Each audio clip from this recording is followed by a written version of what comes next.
Que la gracia y la paz de nuestro Señor Jesucristo estén con todos y cada uno de ustedes, hermanos. Esta noche el Señor nos invita a que reflexionemos sobre una realidad muy importante y sobre uno de los tesoros más bellos que Él nos ha regalado, que es la familia. Le damos gracias al Señor por esta bella oportunidad que nos concede con nuestros hermanos de la comunidad de Izalco, especialmente a los hermanos del Consejo de Ancianos, Pastoreo, que son quienes coordinan toda esta actividad. Esta noche, como les decía, queremos meditar acerca de esa realidad de la pandemia. Muchos hemos tenido que, como decía en una intervención hace algunos días, vivir nuestra fe desde nuestras casas, porque lamentablemente, aunque parezca irónico, fue un tiempo en donde han permanecido abiertos supermercados, han permanecido abiertos un montón de comercios, pero los templos cerrados. Los templos, que es donde vamos a llenarnos de Dios para buscar que el Señor nos llene de su paz, han permanecido cerrados. Pero bien, gracias a Dios, poco a poco, algunas parroquias, los párrocos han tenido a bien ir abriendo poco a poco.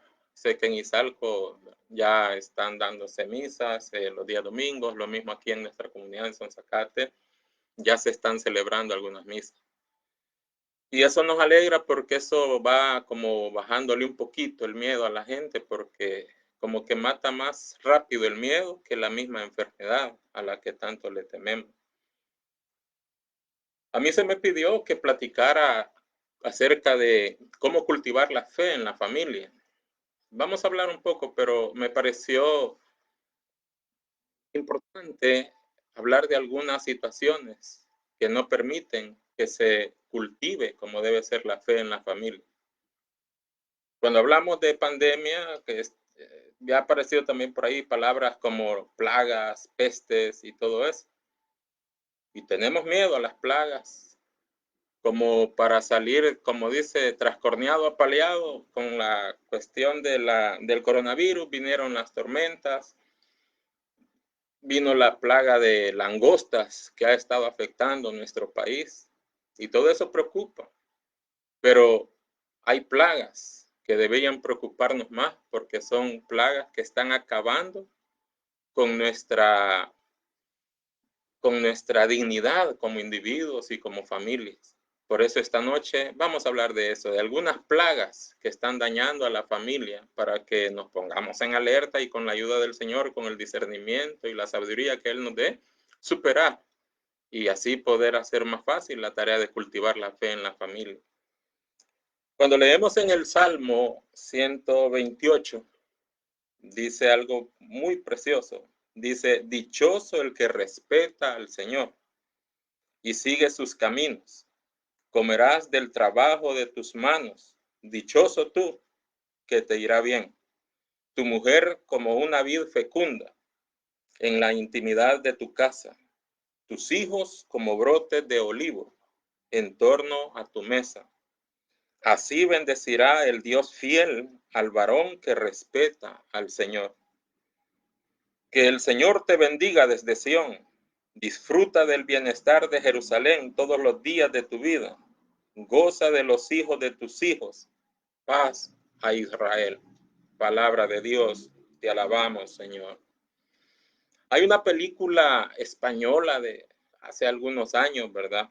Que se llama, el título es bien importante, bien llamativo, porque la película se llama La familia, bien gracias. La familia, bien gracias. Y ese es un título muy llamativo, porque una pregunta común que nos hacemos cuando nos encontramos con amigos, con conocidos, y la familia, inmediatamente la respuesta está a flor de labio, en la punta de la lengua, bien, gracias. Pero cuando decimos bien, no decimos bien qué, ¿verdad? No decimos si bien destruida, bien dividida, bien separada, bien dañada, bien, no, solo bien, gracias. Pero habría que aclarar, ahora, cuando damos esa respuesta que nos preguntan en la familia, bien, gracias. Muchas veces ese bien, gracias esconde una realidad dolorosa que no queremos confesar. A todos nos da pena decir que nuestra familia no está bien, que nuestra familia está pasando por momentos difíciles, que nuestras familias están dando situaciones duras, porque como dice el dicho común, nadie va a hablar mal de su rancho aunque se esté cayendo. Entonces siempre queremos, ¿no?, que mi familia aparezca ante los demás como lo mejor, aunque tal vez no sea así. Y bendito Dios por aquellas que sí lo han logrado. Aquellas familias que sí están robustas, aquellas familias que sí van, como dice, caminando en victoria, familias en victoria con Cristo. Qué bello, qué importante. Pero esa pregunta y la familia y la respuesta, bien, gracias. La verdad es que nuestra familia muchas veces no anda bien. Es una gran realidad que muchas familias son un desastre. Muchas familias están vapuleadas, están siendo vapuleadas por los vendavales del materialismo, el materialismo y una sociedad consumista que está convirtiendo en vulgares máquinas de producción a los seres humanos. En muchas empresas, en muchos lugares, al ser humano se le ve nada más como la máquina de producir, la máquina de hacer dinero, la máquina de crear mercadería. Está bien, porque un empresario no, tampoco quiere tener gente holgazana que no haga nada, no se trata de eso, pero no podemos, como decía el Papa, el hoy santo Juan Pablo II, ¿verdad? El materialismo y el capitalismo, el problema es que son bestiales, porque se olvidan de que el trabajador, de que el obrero tiene una dignidad y que debe conservar la buena salud, el buen estado de salud, porque hay una familia que depende de él. Y que cuando termine su ciclo productivo, no se sabe qué puede pasar con esa familia. Pero bien, esos son temas que podemos abordar en otra ocasión. Lo que queremos centrarnos hoy es eso. Si hay algo que está afectando a muchas familias hoy en día, es precisamente la falta de armonía, la falta de paz, la falta de serenidad, en una palabra, la falta de bendición, como la promete este salmo que acabamos de leer. Comerás del trabajo de tus manos, dichoso tú que te irá bien. O sea, el salmo está anunciando una bendición para el hombre, para el jefe de familia, para el cabeza de familia que respeta al Señor. Algunas familias sin temor podrían ser catalogadas como verdaderas sucursales del infierno por el ambiente horrible que se vive en ellas. ¿Y qué es lo que sucede en nuestras familias? ¿Qué puede estar sucediendo en nuestras familias para que exista tanta infelicidad bajo sus techos? ¿Qué es lo que puede estar pasando en nuestras familias? Hay muchos factores negativos que inciden en el descalabro, en el desmoronamiento de nuestros hogares.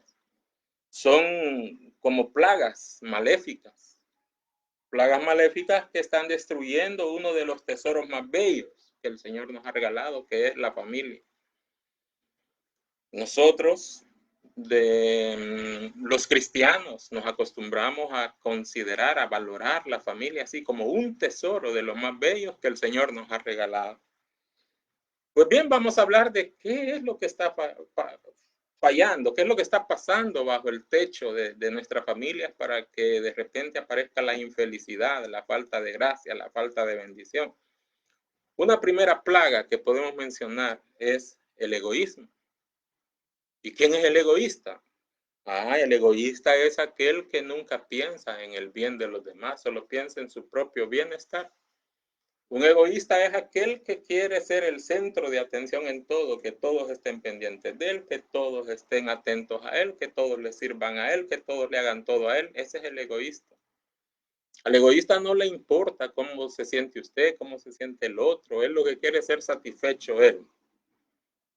¿Verdad? Primero yo, segundo yo y después yo. Y si queda algo, pues yo.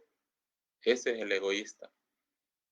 Y para nosotros los cristianos, el Señor ya en muchos textos nos dice, tanto en el Evangelio como en las cartas y en otros, nos dice que nosotros debemos ser servidores de los demás, especialmente en el seno familiar. Pues bien, recordar, en este momento me gustaría que recordemos un signo precioso de la ceremonia del matrimonio. Es la parte de la ceremonia matrimonial donde se hace entrega de los anillos. El novio toma la mano de la novia y también la novia, pues la del novio, y dice, te entrego este anillo como signo de mi amor y de mi fidelidad. Como signo de mi amor y de mi fidelidad. ¿Qué quiere decir eso? Que estoy entregando, al entregar ese anillo, estoy entregando mi corazón, estoy entregando mi parte afectiva, mi parte emocional, estoy entregando mi parte espiritual y estoy entregando mi parte física, mi parte corporal. Porque como dice San Pablo, el casado está obligado a dar satisfacción a aquella persona con quien se casó, ¿verdad? Y el Señor ve con buenos ojos eso, porque es parte de un testimonio. Un esposo que atienda bien a su esposa, una esposa que atienda bien a su esposo, es importantísimo. Por eso es que el Señor pone esa situación. Ahora bien, el problema es que el egoísmo me lleva a situaciones, a crear situaciones en el hogar, en el ambiente familiar, bien difíciles, bien duras de sobrellevar. Por ejemplo, cuando nosotros vemos dos piedras que chocan echan chispas y esas chispas pueden provocar un incendio. Y eso es lo que pasa en muchos hogares, en muchos matrimonios, en muchas familias. Estamos actuando como piedras de choque, estamos chocando constantemente, estamos echando chispas, así y lo decimos a veces. Cuando llegan los niños de la casa, de la escuela, perdón, a la casa y mamá, calla, no me hables, que estoy que echo chispas. O sea, hasta nosotros mismos lo declaramos. Estoy que he hecho chispa, o sea, estoy indignado, estoy lleno de cólera, estoy lleno de rabia. Y qué triste para un niño que va llegando de su escuela y que espera tener un ambiente agradable para hacer sus tareas o qué sé yo, encontrarse con un ambiente que de entrada, cállate que estoy que he hecho chispa. No me hablé. No, mira, encerrarte, no te metas conmigo. Porque al final ese es el problema, que ¿y de dónde viene esa que esté echando chispa la señora? Ah, que tuvo una seria discusión con el Señor. ¿Y por qué los niños, los hijos son los que tienen que pagar los platos de eso? Esa es la parte que yo nunca he entendido. ¿Por qué tienen que ser los niños los que terminen pagando el pato de la fiesta, el chumpe de la fiesta?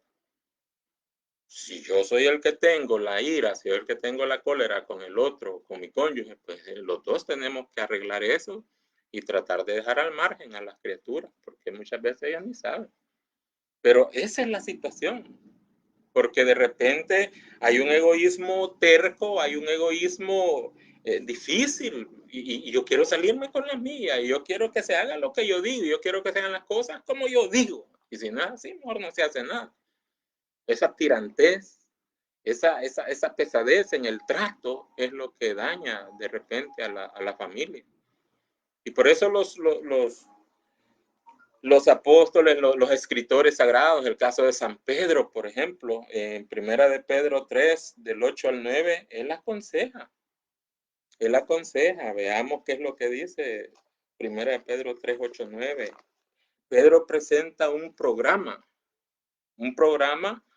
que deberían de seguir los casados, los cónyuges, para poder librar, para poder superar, para poder destruir los patrones de egoísmo.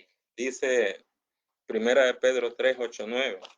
Finalmente, vivan todos unidos, tengan un mismo sentir, sean compasivos, fraternales, misericordiosos, humildes. No devuelvan mal por mal, ni injuria por injuria. Al contrario, bendigan, ya que ustedes mismos han sido llamados a heredar una bendición. Palabra de Dios. Te alabamos, Señor. Mire qué hermoso lo que dice el apóstol. ¿Cómo voy a superar el egoísmo? ¿Cómo voy a superar los patrones egoístas? Haciendo lo que San Pedro dice. No devolviendo mal por mal, tener un mismo sentir, vivir, tratar la manera de vivir en un acuerdo común. Que van a haber desacuerdos, sí van a haber, si es que no hay pareja perfecta, no hay familia perfecta, no hay hogares perfectos, no hay esposos perfectos, no hay esposas perfectas, no hay. Ni aunque los mandáramos a hacer a hilo vasco, porque a veces se queman los muñequitos y no salen bien. Entonces no hay nada de eso perfecto. Tenemos que luchar por hacer un ambiente familiar bonito. Volviendo a lo de las piedras, para que eso termine, para que esas piedras dejen de echar chispas, uno de ellos tiene que convertirse en almohada, para que así cuando venga la piedra y choque con la almohada no va a causar daño, no va a echar chispas, sino que ahí la almohada va a amortiguar todo. Pero ¿quién quiere ser almohada?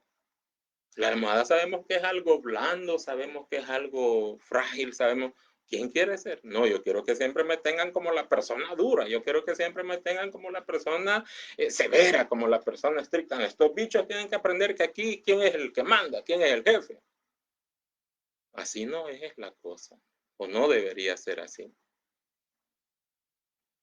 Los niños deben crecer en un ambiente en donde, como dice el padre Enrique Gloden en uno de sus libros, en la familia los niños deben vivir la escuela del amor, porque más tarde ellos van a ir a formar hogares, y si no vivieron la escuela del amor con sus padres originales, ellos van a ir a hacer un infierno también del hogar que ellos forman. Vea qué importante es que le pongamos atención a lo que San Pedro nos está aconsejando. Es un programa muy bonito para poder destruir el egoísmo. Yo recuerdo que cuando estaba estudiando, yo estudié en el Thomas Jefferson, estudié mecánica general. Y recuerdo que a veces nos ponían actividades como por ejemplo que teníamos que darle forma a piezas de hierro o a tubo galvanizado de ese grueso que había que hacerlo, había que darle forma. Y claro, uno llega y uno no sabe, pero nos enseñaron de que con la antorcha de la soldadura autógena, yo podía poner ese hierro, yo podía poner ese tubo galvanizado al rojo cereza, a puro fuego. Y cuando ese tubo se ponía rojo cereza, ya era más dúctil, ya era más maleable para poder, si era tubo, solo le metía una varilla y le iba dando la forma que yo quería, lo moldeaba. Pero ¿qué era lo que pasaba? Que lo había ablandado el fuego. Así nosotros, los cristianos, especialmente los esposos, las esposas, los miembros de familia, tenemos que dejar someternos a que la acción del fuego del Espíritu Santo doblegue el egoísmo, doblegue soberbia, doblegue todo lo que tenga que doblegar para que nosotros tomemos la forma que Él quiere que tengamos. El único que nos puede moldear, el único que nos puede cambiar y hacer que actuemos de manera diferente, de una nueva forma, es el Espíritu Santo, con su fuego abrasador, con su fuego purificador. Tenemos que someternos a ese fuego del Espíritu Santo para que Él nos moldee. Importantísimo, los herreros. Mire qué bonitas las cumas recién hechas, qué bonitos los corpos. Es un proceso en donde el hierro lo someten en las fraguas a grandes temperaturas, igual ponen al rojo vivo y a puros almaganazos le van dando la forma ya cuando el hierro está en ese color. Así nosotros tenemos que dejarnos malear pero en el buen sentido de la palabra, ser maleables a la acción del fuego del Espíritu Santo. Otra plaga que está dañando, que destruye la vida familiar es la infidelidad. La infidelidad. Allá por los años 50 hubo un hombre que se llamaba Alfred Kinsey. Alfred Kinsey organizó con otros colaboradores una iniciativa de hacer una encuesta acerca de la sexualidad humana, del comportamiento sexual de los humanos. Y él desarrolló la encuesta tomando una muestra de 6.300 hombres en diferentes lugares del mundo, de diferentes razas, de diferentes credos, de diferentes religiones, de diferentes filosofías. Era una encuesta, 6.300 hombres y 5.940 mujeres. Y esa encuesta se le llama, al resumen que él sacó, se le llama el informe Kinsey. Y el informe Kinsey se convirtió en una bomba en aquel tiempo, entre 1948 y los 50, se convirtió en una bomba porque desnudó Y dejó así como en claro que de los hombres y las mujeres entrevistados, ¿verdad? Dice de que el 50% de los hombres y mujeres encuestados aceptaron haber tenido una relación prematrimonial, extramatrimonial, ya estando casados. 50% de los hombres y mujeres encuestados de una muestra de 6.300 hombres y 5.940 mujeres. Eso nos está diciendo algo, es el reflejo de la sociedad erotizada donde nosotros estamos viviendo. Es el reflejo de la sociedad sensualizada donde estamos viviendo. Porque cuando nosotros vemos los eslogans, ¿verdad? Bueno, se le llama sociedad erotizada porque se le da un valor absoluto al sexo. Pareciera que todo es sexo. Los eslogans de los anuncios que vemos, los criterios del ambiente familiar muchas veces, la pornografía que hoy en día está a la mano. Fíjese que este informe Kinsey, cuando hablamos de los años 50, estamos hablando de una época en donde no era tan galopante el problema de la pornografía.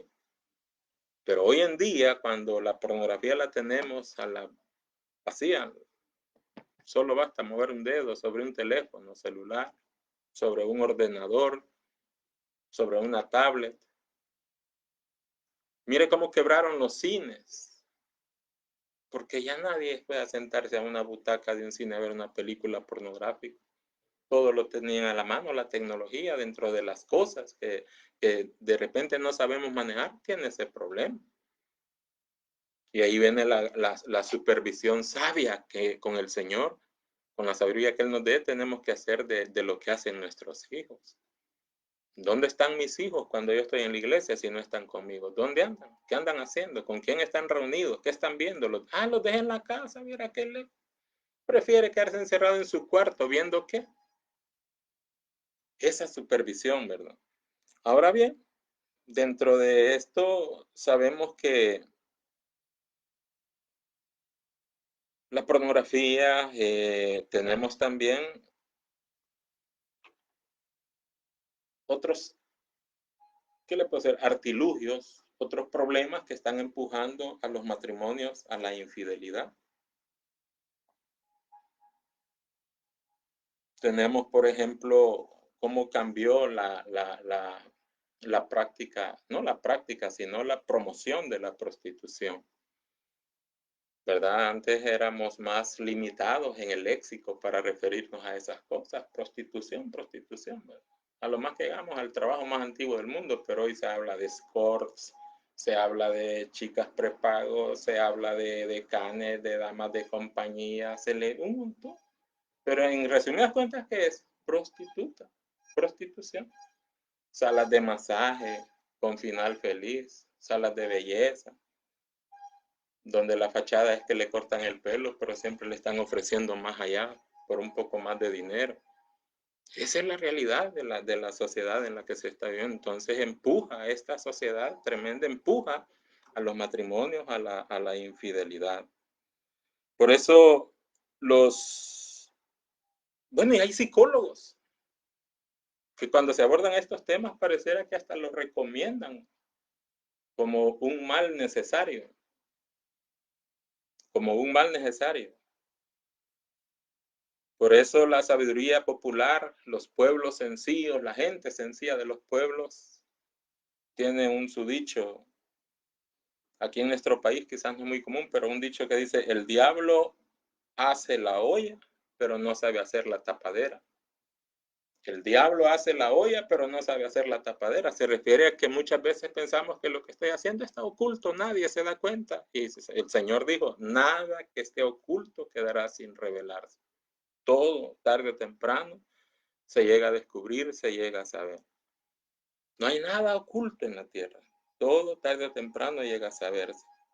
Por esa razón es que ahí vienen los silencios pesados, ahí vienen los traumas. Cuando ya se da la infidelidad, vienen los traumas, los silencios pesados, las desconfianzas. Lo más doloroso que pasa es que los niños a papá lo tenían como un héroe, al papá lo tenían como su ídolo, quizás hasta en un pedestal. Los niños dicen, ay papi, cuando yo sea grande quiero ser como tú.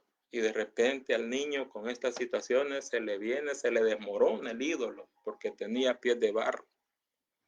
El niño lo tenía en un pedestal, y qué triste para los niños cuando ven destruirse la figura que les servía de modelo, la figura que les servía de ejemplo, que se viene abajo, se destruye como un vulgar ídolo de barro, que no es el hombre aquel de las apariencias.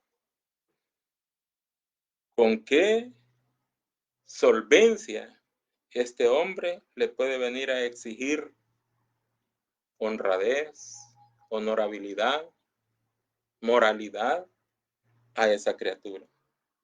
No tiene. A la primera pareja, el Señor les dijo, sean una sola carne, crezcan y sean fecundos, ¿verdad? Pero el Señor, la intención del Señor al formar la primera pareja, al unirnos, es que fueran una sola carne. O sea que en el plan de Dios no estaba contemplado bendecir amoríos clandestinos. En el plan de Dios no estaba contemplado bendecir amores de escondidas.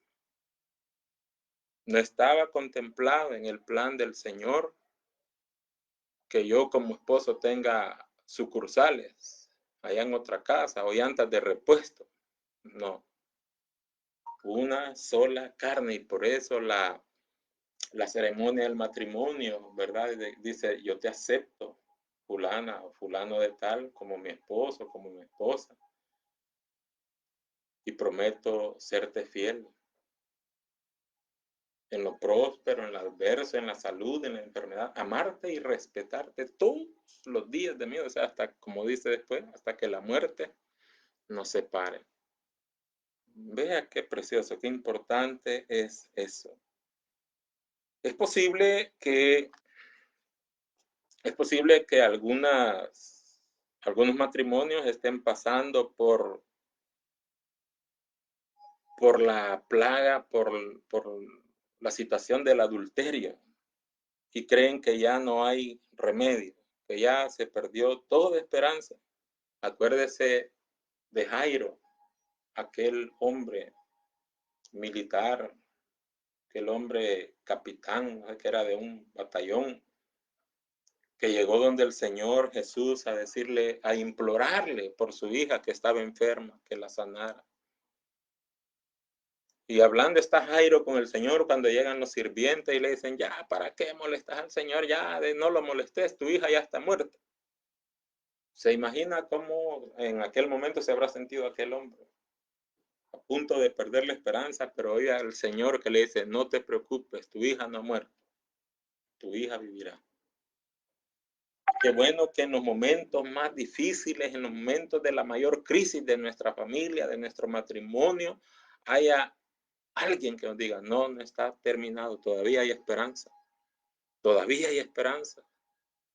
Recuerdo un matrimonio que nos tocó atender con el hermano Mario Vargas hace algunos años, una pregunta clave, porque ya, a punto de divorciarse, ya querían empezar a hacer trámites para eso. Y a punto de los trámites de divorcio, yo recuerdo que la noche que lo fuimos a ver, una pregunta que yo les hice fue, pero miren, así, siendo honestos, ¿todavía sienten algo el uno por el otro o realmente ya no sienten nada? Y se vieron el uno al otro. Y quizás nunca nadie les había, quizás ni ellos se habían preguntado eso. Se vieron el uno al otro y sí, sentían algo, pero como yo tengo que salir con mi capricho, mi orgullo no tiene que ser vencido, ese es el problema. Todavía puedo estar amando a la persona, pero como puede más mi orgullo, puede más mi egoísmo. O estoy tan embelesado en aquella otra mujer o aquel otro hombre que me he encontrado fuera del hogar, que ya no me siento capaz de superar eso. Y mire, por ahí empezó el camino de reconciliación, cuando a ellos se les hizo pensar en que todavía se podía. Es posible que hoy en día el Señor le va a poner ángeles a usted, si su matrimonio, si usted está en problemas, su familia, ya el veneno del adulterio ya ingresó, pero ahí el Señor le va a poner ángeles con corbata, con falda, con sotana. O sea, ¿a qué me refiero? Hay psicólogos, hay consejeros, hay sacerdotes que el Señor sabrá utilizar para aconsejarle la mejor decisión y que usted no cometa error. Vean qué importante. Otra plaga que daña y está vapuleando a nuestras familias es el exceso de licor. La tristeza hoy con esto de la pandemia, cuando uno se arma de valor y va al súper a comprar las cosas necesarias, ¿verdad? Para tener, para comer. Ver cuánta gente en medio de esta situación, paquetes grandes de cerveza, grandes botellas de licor. O sea que eso a mí me da la muestra de que hay personas que ya no pueden solventar de otra manera sus problemas. Oía un predicador hace tiempo que decía que cuando la gente se pregunta, mire, Pedro Infante, porque hay gente que todavía alucina con Pedro Infante, o sea, gran artista, gran cantante, ¿a quién no? Es rara la persona que no le gusta más de alguna canción de Pedro Infante. Pero yo recuerdo que ese predicador decía, mucha gente pregunta, ¿y por qué el Señor se habrá llevado de una manera tan trágica, así de repente, a Pedro Infante? Y decía él, yo creo, dice, que el Señor se lo llevó porque si lo seguía dejando aquí en la tierra, ¿cuántos iba a pervertir? Porque los mensajes de las películas de Pedro Infante eran de que los problemas de amor, los problemas de desengaño siempre se resolvían con sexo, tabaco y licor. Sexo, tabaco y licor. Y así hay mucha gente en nuestra sociedad. Y así habemos muchos en la familia que pensamos de que solo con el licor podemos resolver los problemas. El padre Hugo Estrada cuenta una experiencia. Dice que en cierta ocasión que se estaba trasladando para Bogotá, el taxista que lo llevaba, al pasar por un edificio bien grandote, el taxista le dijo, allá están mis acciones. Y dice que él se quedó sorprendido porque al verle la facha al taxista se ve que era un hombre pobre. Entonces dice que el taxista se puso a reír, ¿verdad? Y le dice, esa es la licorera más grande del país. Ahí van a parar los dineros de la mayoría de hombres de este país. Yo fui también parte de ello. Hoy ya no bebo, pero por eso decía, ahí están mis acciones. ¿Cuánto dinero se gasta en licor? Y muchas veces dinero que después hace falta para cubrir las necesidades básicas de la alimentación familiar, para cubrir las necesidades básicas del pago de cuotas de colegio de los niños. Qué triste es cuando a un hombre se le llega el día de pagar la colegiatura del niño y no la paga porque en una noche de farra se gastó todo el dinero. Qué bueno sería que el problema del alcoholismo me golpeara solo a mí, me dañara solo a mí, me destruyera, pero se arrastra a los demás. Por eso en el ambiente de Alcohólicos Anónimos se oye decir que en la casa del alcohólico todo el tiempo se está de luto, porque el alcohólico no sabe tomar buenas decisiones. El alcohólico es de mente torcida. Y en nuestra familia, eso es lo que pasa muchas veces. Hay el alcoholismo, ¿verdad? Son muchos hogares que están siendo destruidos por él, que se están desmoronando cada día más debido a eso, al alcoholismo. La Biblia no registra el caso de Noé. Noé, después del diluvio, se encontró con una plantación de uvas. Y él empezó a procesarlas y le encantó tanto el jugo de la uva que empezó a beber y a beber hasta que se emborrachó y terminó haciendo unos números, unos espectáculos vergonzosos delante de sus hijos. Hoy en día pasa lo mismo. Si el alcohólico supiera los shows que va a dar, si reflexionara antes de empinar el codo, los shows que va a dar, creo que se abstendría, pero se le olvida fácilmente al alcohólico. Por eso alguien decía, sería bueno que al hombre cuando está bajo los efectos del alcohol se le tomara un video. Hoy que es tan fácil. Se le tomara un video y se le pasara después, pero lo mejor es pasárselos cuando están de goma, porque así duele más. Y no es que sea malo, sino que tal vez así se entiende. Tomar un video para que vea cómo se bestializa, cómo cambia la... Mire, el alcohólico puede ser una persona que usted lo ve en su estado normal. No, Dios guarde, si parece que caminan sobre las nubes, no saludan a nadie, no vuelven a ver a nadie, son hombres rectos. Ay, Dios mío, pero no vayan a estar bajo los efectos del alcohol, que cómo cambia la personalidad. Saludan a medio mundo, se ríen, ellos cantan y bailan, hasta abrazan a otros hombres. Cambia la personalidad. Por esa razón, y eso sabe que es el problema, que muchas veces los niños están observando. Y esos son los patrones de conducta que los niños están aprendiendo. Muchas veces también ellos llegan a pensar de que las situaciones se resuelven con el alcohol. Dice el padre Hugo Estrada que llegó un señor cierta vez a hablar con él, muy avergonzado, le dolía, llegó llorando porque para la noche de Navidad se había puesto tan borracho y había hecho un desastre la fiesta familiar de la Navidad. Y él lloraba, dice el padre, que le dijo, mire, con llorar no se gana nada. Usted tiene que tomar una decisión, pídales perdón de verdad y prométales que nunca se va a volver a repetir eso de la noche de Navidad en sus vidas. El Señor Jesús nos da de repente medidas drásticas a los que tienen problemas con el alcohol. Muchas veces el Señor les aconseja que ni siquiera lo olfateen. En el libro de los Proverbios dice, creo que en el capítulo 23, que ni lo vuelva a ver. Los alcohólicos anónimos dicen, si usted está consciente que tiene problemas con el alcohol no lo pruebe ni con un cuentagotas, o sea, ni una gotita. Porque esa es una enfermedad dura, es difícil. Es difícil. Nosotros hablamos de curación del alcoholismo porque estamos en un ambiente de fe. Pero la Organización Mundial de la Salud desde hace años la declaró una enfermedad incurable, así como el SIDA y muchas otras cosas. Incurable. Solo un milagro de Dios, y por eso ellos hablan de un poder superior. Pues bien, ahí está la situación, ¿verdad? El Señor dice, si tu mano te es ocasión de caer, córtate. Si tu ojo te es ocasión, sácate. Porque es mejor que entres al reino de los cielos ciego, tuerto, manco, que con todo tu cuerpo bueno ir a parar al infierno.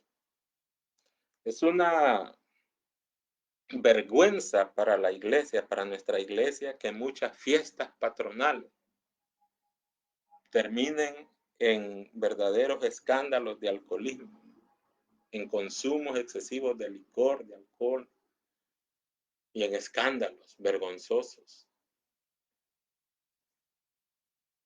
Qué bueno que esta vez nos ha tocado celebrar la fiesta del divino Salvador del mundo desde la fe hogareña, desde la fe de la iglesia doméstica. Porque si usted se acuerda otros años, a estas alturas, ¿qué es lo que hay? Donde hay un hospital en el famoso Cisco. Hasta el nombre de la feria, Feria Consumo. Feria Consumo. O sea que haciendo alusión al consumismo. Los centavitos que le pueden servir guardándolos en vacaciones para hacerle frente cuando terminen las vacaciones, en consumo se los acabó. Y después andar pidiendo fiado en la tienda. Después andar prestando cora para irse en el bus. No tiene gracia, pues. Pero lo peor es de que las fiestas después de la reventación de cohetes son una zamotana, una verdadera Sodoma y Gomorra. Borrachos por todos lados. Es una desazón, es una falta de razón que muchas fiestas familiares, que muchas familias que se llaman cristianas no tengan la capacidad de celebrar una simple fiesta familiar sin que hayan borrachos y liviandades propias de gente sin Dios y no de familias que se llaman cristianas. Triste que aún celebraciones como los sacramentos terminen en borracheras y donde hay hasta macheteados y gente agredida. Porque no respetamos. Mire el salmo que leímos, cómo decía, cómo empezaba. Dichoso el hombre que respeta al Señor. Hay que respetar. Muchos de los tiempos que llamamos santos, entre comillas, nosotros los hacemos tiempos zánganos. Como familia tenemos que recobrar esa capacidad.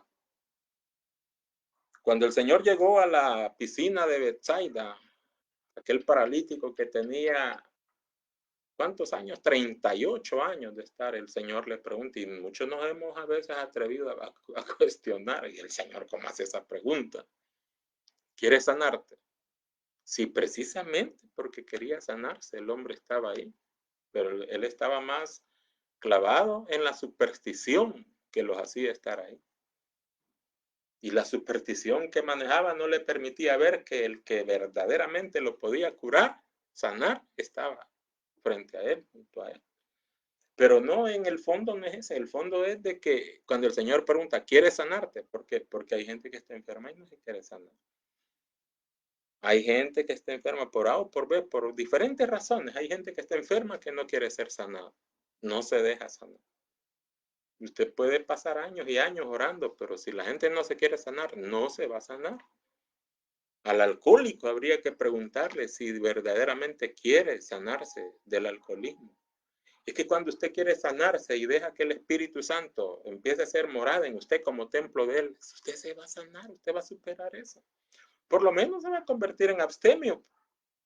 Va a practicar la abstinencia sin ningún problema. Pero de lo contrario, es difícil. Yo recuerdo que hace años visité un grupo de alcohólicos anónimos y había un muchacho que se llamaba Mardoqueo. Llegó un tiempo después que yo llegué. Resulta que Mardoqueo estuvo un tiempo muy bien en el grupo, de repente se retiró, agarró zumba, como se dice vulgarmente. Cuando dejó la zumba y regresó al grupo, regresó cuto de una mano. En una reyerta, en una riña callejera, le pegaron un machetazo y le cortaron una mano. Y no tuvo con eso. Tiempo después Mardoqueo se volvió a ir. Se volvió a ir. Cuando regresó al grupo, llegó ciego de un ojo. Le habían cruzado la cara de otro machetazo.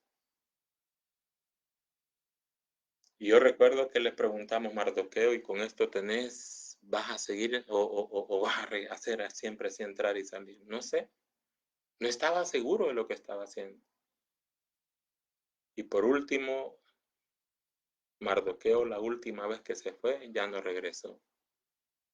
Ahí abajo del Mercadón que desmontaron en Sonsonate para irse a la Megaplaza, había una cantina que se llamaba El Alacrán. Ahí lo mataron a machetazos. Triste.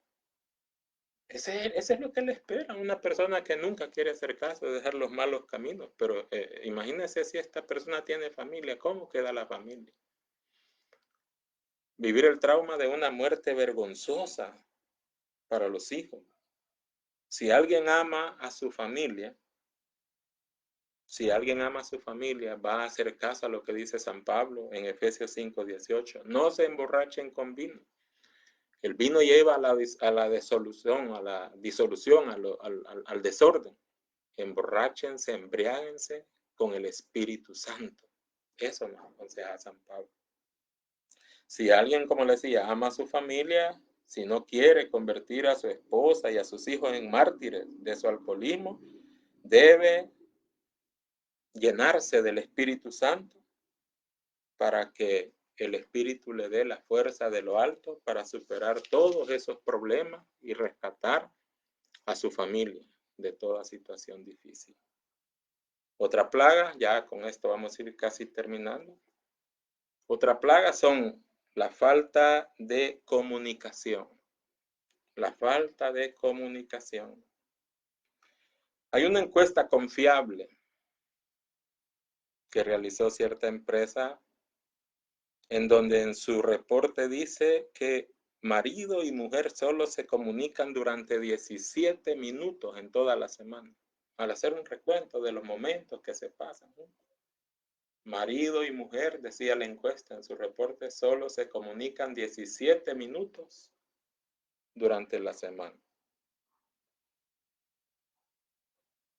Que esto causa estupor, porque estamos viviendo en la era de las comunicaciones.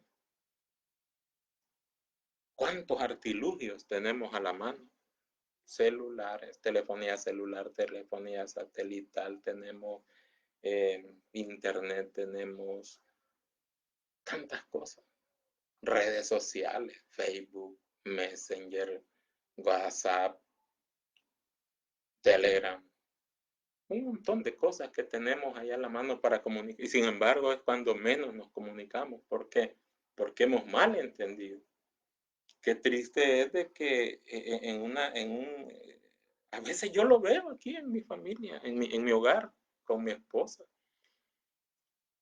Si nosotros no tenemos cuidado, yo de repente mi esposa está platicando conmigo y yo clavado en mi teléfono viendo mensajes que me han mandado los hermanos, que el trabajo con esto de la pandemia, para nosotros en el ámbito de la educación, a los que dirigimos instituciones, nos está costando porque caen mensajes a cada rato de cosas que hay que estar compartiendo con los compañeros docentes para que trabajen, viendo que los alumnos estén al día con la continuidad educativa, viendo tantas cosas. Entonces, yo tengo que tener mucho cuidado, porque muchas veces mi esposa viene a sentarse, quiere platicar conmigo, pero yo estoy clavado en mi teléfono. Pero antes de que esto pasara, ¿cómo se perdió el encanto de las reuniones familiares? ¿Cómo se perdió la belleza de las cenas navideñas de familia? Porque ya llegó la hora de comer pavo, de comer, va casi llega la hora de los abrazos, pero nadie se activa porque todo el mundo está con su aparatito. Las reuniones, los convivios con los compañeros de trabajo, los amigos, se perdió el encanto porque tengo que estar con ese bendito aparato en la mano, esclavizado completamente. Pero eso no es comunicación, eso es esclavitud. Comunicarse es otra cosa, el diálogo.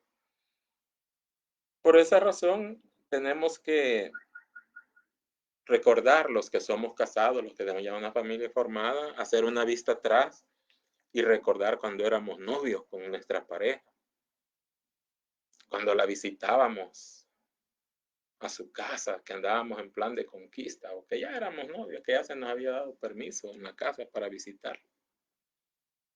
Podíamos pasar horas y horas dialogando y no nos aburríamos. Y aunque ya fuera noche, y aunque se oyera la tosecita de la abuela, que ya, que ya es noche y nada. La viejita supersticiosa ponía la escoba cabeza arriba atrás de la puerta y ni así se iba el tipo. ¿Por qué? Porque quería estar con su amor. Pero ¿qué pasó años después cuando ya eran casados? Se acabaron las palabras. Se acabaron las palabras. Se acabaron los detalles. Se acabaron los gestos. Se acabó todo aquel encanto que se tenía cuando se era novio. Y cuando no se comunica, cuando no hay comunicación, cuando dos seres no se comunican, surgen los problemas. Cuando las personas logran comunicarse, qué bonito. Algunos pierden esa capacidad de estarse comunicando. Algunos ya hasta cayeron en el uso del lenguaje en clave Morse. Sí, no, ajá, va, ya, está bueno. Clave Morse, o sea, nada de diálogo, solo lo mínimo. Otros hasta usan intérpretes. Están en la mesa comiendo y la señora, el señor que tiene la gran molestia con la señora, mira, decirle a tu mamá que no sea tan impertinente. La señora, oye, claro, el que le machucan el callo brinca. Pues. Y viene la señora y también contesta, decirle a tu papá que no sea tan, ya le pone otro montón de calificativos, que están de enfrente en la misma mesa, pero agarran a la niña, agarran al niño de intérprete de sus malos momentos que están viviendo. No debería ser así, pero lamentablemente es lo que se da. Cuando la gente logra comunicarse, muchos de los malos entendidos se disipan, se disipan. Se logra penetrar al alma, a la mente y al corazón. Pero cuando no logran comunicarse, surgen más desacuerdos, surgen más discusiones y es la de no terminar. Cuando Jesús quiso llegar al corazón de la perdida mujer samaritana, lo primero que buscó fue dialogar con ella. Al principio ya sabemos que la mujer rechazó.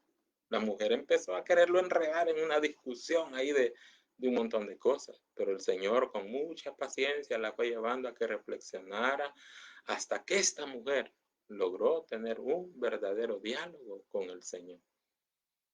Qué importante que así como gastamos nuestro arte en lograr objetivos de tantas cosas, que el objetivo principal fuera recuperar mi capacidad de diálogo con mi pareja, con mi familia, con mis hijos. ¿Cuánto les hace de bien a los niños cuando les dedicamos tiempo? Cuando podemos platicar con ellos. Yo confieso, reconozco y acepto que no he sido un padre perfecto, he tenido tantos defectos, ¿no? Pero yo recuerdo cuando a mi hijo me tiraba en el suelo con él, con un futbolito, de hecho de una tabla con clavos y mallas, y ver la emoción del niño cuando yo me dejaba ganar más. Qué bonito. Quizás por eso quedé amañado, que cuando voy a esos lugares donde venden cosas usadas, yo solo me voy a meter al departamento de juguetes. Y ahí ando comprando juguetes. Hoy para la emergencia que de la Departamental de Educación nos pidieron que compartiéramos ropa y todo, compartí también un montón de juguetes que tenemos. Como ya no tengo niños pequeños en la casa, ya mis niños se hicieron mayores, regalé un montón de juguetes que tenía ahí que se fueran para algún albergue, ¿va? Y que le dieran a los niños que estaban parte de la ropa y los víveres. Vea, pero eso, ¿verdad? El papá que piensa que es pérdida de tiempo, detenerse, dedicarse, sentarse en el piso a jugar damas, algo con el niño, no sabe lo que se está perdiendo. No sabe lo que se está perdiendo. El diálogo no consiste en cantarle sus 40 al otro, sino en saberle llegar al corazón. Muchos de los problemas, como decimos, se solucionarían si supiéramos dialogar. Una última plaga, la falta de oración en pareja. La falta de oración en pareja. Esto sí es muy delicado porque para nosotros, parejas cristianas, debería ser lo más normal. Muchas parejas que están pasando problemas matrimoniales, cuando usted les pregunta, miren, y oran juntos. Muchas veces lo vuelven a ver a uno así como, pero con una cara de espanto, como que uno les estuviera preguntando si acaban de matar a alguien. Y usted solo está, mire, y ustedes oran juntos. Y ustedes dedican tiempo a platicar con el Señor juntos, como pareja, tomados de la mano. Mucha gente se asusta porque ve que lo ve como algo anormal, cuando eso debería ser lo más normal. Marido y mujer. La única forma en que pueden superar sus problemas es orando juntos. Porque de lo contrario no van a poder, sin la fuerza de lo alto, sin el poder del Señor, no van a poder alcanzar a solucionar tantos problemas, tantas situaciones difíciles que se presentan de repente en la vida de pareja. Por eso tienen que hay que orar juntos. La falta de oración, esta falta de oración que denotamos en muchas parejas, en muchos hogares, es porque esos cónyuges tampoco crecieron en un ambiente de oración. No crecieron en un ambiente donde vieron a sus papás tratando de resolver sus problemas orando, platicando con el Señor, sino gritándose, ofendiéndose, hiriéndose, y eso es lo que reproducen en su hogar que han formado. Dañan a sus hijos. Y el machismo me hace pensar de que nadie tienen que entender y así soy. ¿Y qué pues? Y no yo les doy de comer y no yo los mantengo. ¿Y qué me van a decir? Todavía nos damos ese lujo de creer que es porque les damos de comer, que es porque les damos lo necesario, que es nuestra obligación. Ellos están en la obligación de soportarnos cosas de adultos que dejan mucho que desear. ¿Y qué dirá el Señor de eso? ¿Qué dirá Jesús de eso? ¿Y qué nos irá a decir el Señor el día que nos presentemos, que Él nos llame a su presencia? ¿Cómo tratamos a los más pequeños? Tenemos que reflexionar, tenemos que pensar qué estamos haciendo de la familia. Dice que cuando Dios creó la primera pareja, Él bajaba todos los días, a la brisa de la tarde, dice, bajaba para dialogar con la pareja. Mientras esa pareja de Adán y Eva se mantuvo perseverante, platicando con Dios, todo era paz, todo era armonía, no habían vergüenza, no habían desconfianza. Pero el día que ellos decidieron ya no platicar con Dios, se pusieron a platicar con el diablo. Y el diablo les envenenó el corazón, les envenenó la mente para que desobedecieran a Dios.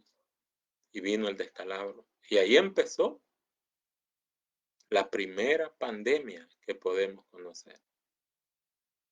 Esta pandemia que estamos viviendo, sí, nos da miedo, pero no debería darnos tanto miedo. Porque si así como le tenemos miedo al coronavirus, le tuviéramos miedo a ofender a Dios, viviríamos muy bien. Pero le tenemos miedo a lo que no deberíamos tenerle miedo, y a lo que sí hay que tenerle miedo no le tememos.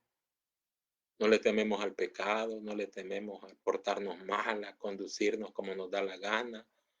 No le tenemos miedo a eso. Somos bien temerarios. Tenemos que aprender a cuidarnos. La pareja que está pasando por problemas, que ya se sienten desesperados, que no pueden más, ellos tienen que aprender de que la oración es importante. Tobías 8, del 1 al 8, nos habla de aquella pareja conformada por Tobías y Sara. Sara venía de una experiencia difícil. Se había casado y siempre en la noche de boda se le habían muerto siete creo, maridos. La noche de boda se le moría.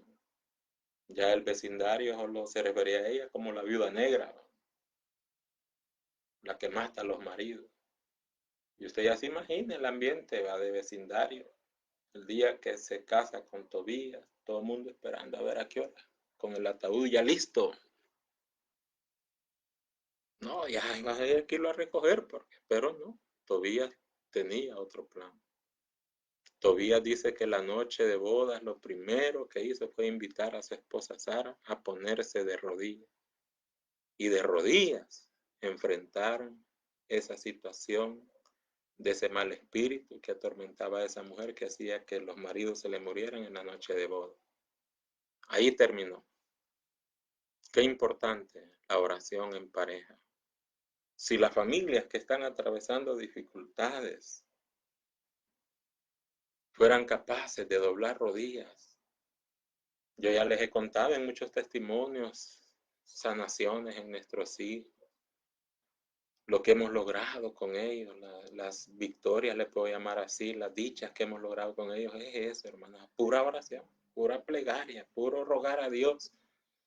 El Señor nos bendice, el Señor nos lleva adelante. Hoy por hoy yo le puedo decir, con mi esposa somos un par de esposos felices, padres dichosos, nos sentimos tan dichosos de los hijos que el Señor nos ha regalado. Yo siempre lo digo como testimonio, no como jactancia. Testimonio de la misericordia que el Señor tiene con nosotros. Gracias a Él. Y por último, el Señor, ¿verdad?, nos invita a que no tengamos miedo de gritar. No tengamos miedo de gritar. Cuando a alguien se le está quemando la casa, se queda de brazos cruzados, ¿verdad que no?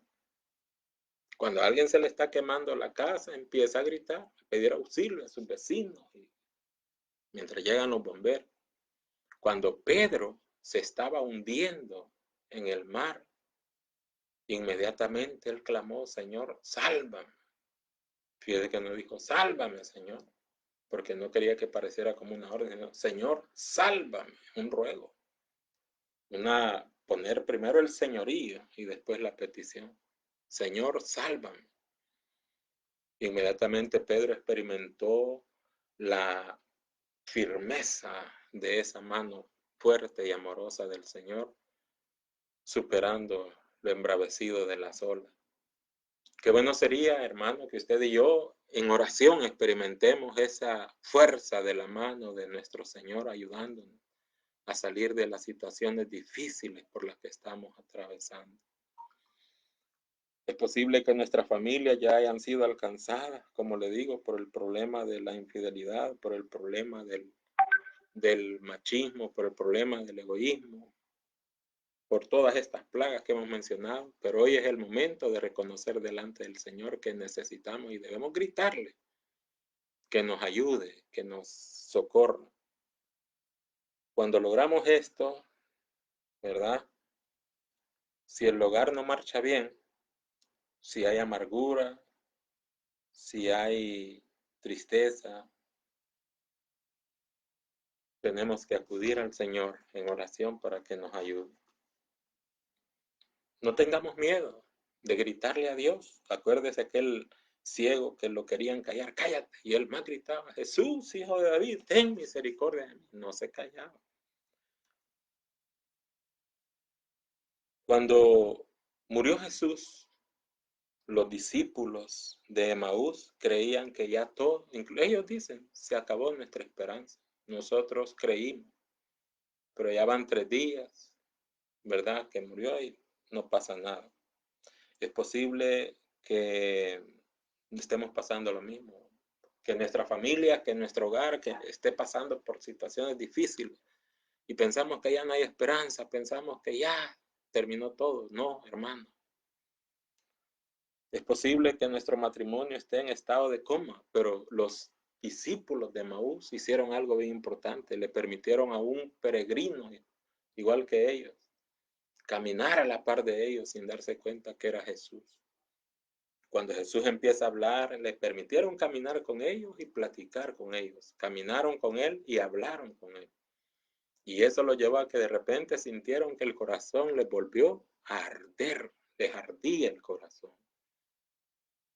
Eso es lo que puede pasar si nuestro hogar, si nuestra familia hoy por hoy está pasando por dificultades. No se desespere, clame al Señor, déjelo caminar con usted, camine con Él, tómese de la mano con Él, hable con Él, porque es posible que hoy el Señor haga arder otra vez su corazón. Es posible que el Señor hoy haga que arda nuevamente su corazón y es posible que hasta se dé una resurrección de esa relación que creía destruida, que ya no tiene remedio. Hoy el Señor puede operar una resurrección de eso. Hay un cuadro que a veces se tiene en las salas de las casas, en las salas de las casas antiguas, ¿verdad? Se veía un cuadro donde estaba un niño colocho, rubio, recogiendo unas virutas, jugando con ellas. Allá se ve un hombre barbado, corvado, sobre un banco de carpintería, en un ángulo, así una mujer con un cántaro que observa, y abajo tiene un letrero que dice La Sagrada Familia. Y cualquiera que ve ese cuadro puede sentirse tentado a pensar que la Sagrada Familia nunca tuvo problemas. Al contrario, la Sagrada Familia tuvo muchísimos problemas. Los problemas empezaron cuando José no sabía cómo enfrentar la situación, cómo interpretar los síntomas de embarazo de su esposa y no de su novia, digamos, y no la había tocado. Después, cuando ya la acepta como esposa y tienen que ir a buscar, tuvieron que sentir el desprecio, la marginación cuando no les dieron dónde la esposa pudiera tener a su niño y tuvo que nacer en una gruta. No había pasado la euforia, la alegría del nacimiento cuando les toca huir a un país extranjero porque habían quienes querían matar al niño. No es exagerado decir de que José y María tuvieron el hijo más difícil que se puede tener porque era Dios y hombre al mismo tiempo. Muchas de las actitudes están cargadas de misterio. Por eso dice Lucas, María guardaba todo en su corazón. Las cosas que ella no podía entender de las actitudes de su hijo, ella las guardaba en su corazón, las meditaba. Por esa razón es que le puedo decir hoy, esta noche, no hay hogar que no tenga problemas, no hay familia que no tenga problemas. Pero si esa familia que se ve en problemas, en dificultades, ese matrimonio que siente que está en estado de coma, hoy se deja inyectar la sangre de Cristo en sus venas, puede surgir algo nuevo. El Señor es capaz de hacer nuevas todas las cosas. Por esa razón es que esa familia, a pesar de sus problemas, supo vivir de acuerdo a la voluntad del Padre. El mismo Jesús así lo decía cada vez que estaba: Padre, que se haga tu voluntad. Qué bueno sería que esta noche también nosotros, queridos hermanos, nos dediquemos y nos decidamos a vivir de acuerdo a la voluntad del Señor, como dice el Salmo que leímos al inicio: bienaventurado el varón que respeta al Señor, tu mujer como vid fecunda, tus hijos como brotes de olivo alrededor de tu mesa. Qué bonito, qué cuadro más importante. Vamos a darle gracias al Señor, hermano. Vamos a orar y vamos a poner a nuestras familias, nuestros matrimonios, a nuestros hijos, a nuestros esposos y esposas en las manos de Dios. Padre, te damos gracias en este momento por la dicha que nos has dado de meditar en tu palabra. Gracias por habernos permitido, Señor, este privilegio precioso. Te damos gracias, Señor, por nuestra familia. Te damos gracias por esa familia que nos regalaste, esa familia que preparaste para que naciéramos en ella. Gracias por los padres que nos diste, vivos o muertos, donde quiera que los tengan. Te alabamos y te bendecimos. Si nos permitiste conocerlos o no los conocimos, si fuimos abandonados, Señor Jesús, cuando éramos niños, muchos vivimos la experiencia en que no nos damos cuenta de que al nacer nosotros, mamá murió y no la conocimos. Hoy queremos ver en esa mujer el rostro de nuestra Madre María. Te damos gracias, Señor, por esos papás, por esas mamás que nos diste, por ese hombre y esa mujer que se encargaron de criarnos, de poner lo necesario para que no nos faltara. Te damos gracias, Señor Jesús. Te pedimos perdón por las veces que ofendemos a nuestros progenitores, especialmente aquellos que tenemos padres ancianitos, que los tenemos en abandono, que no los visitamos, que no vamos a verlos, que no nos interesamos. Padre, te pedimos perdón. Queremos poner en tus manos nuestras familias para que las bendigas, para que sanes toda herida, para que sanes todo dolor, todo trauma, toda situación difícil. Te estamos pidiendo en este momento, Señor, por los matrimonios que están atravesando problemas duros, problemas difíciles. Por ese matrimonio que parece que ya entró en estado de coma. Ese matrimonio que parece que ya no tiene solución, que ya no tiene arreglo.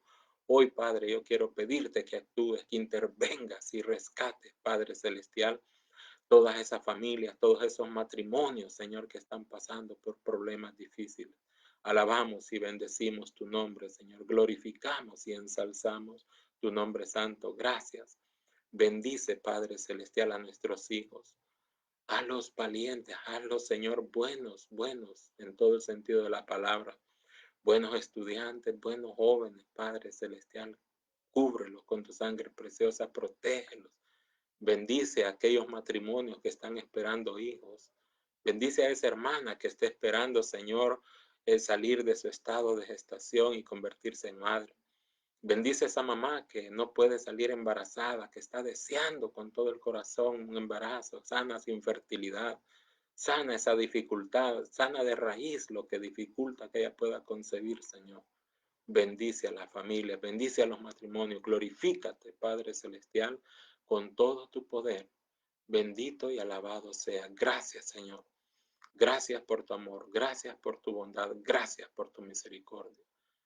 Que la Virgen María, Señor, nos acompañe en tu nombre, como el modelo a imitar de madre amorosa, tierna.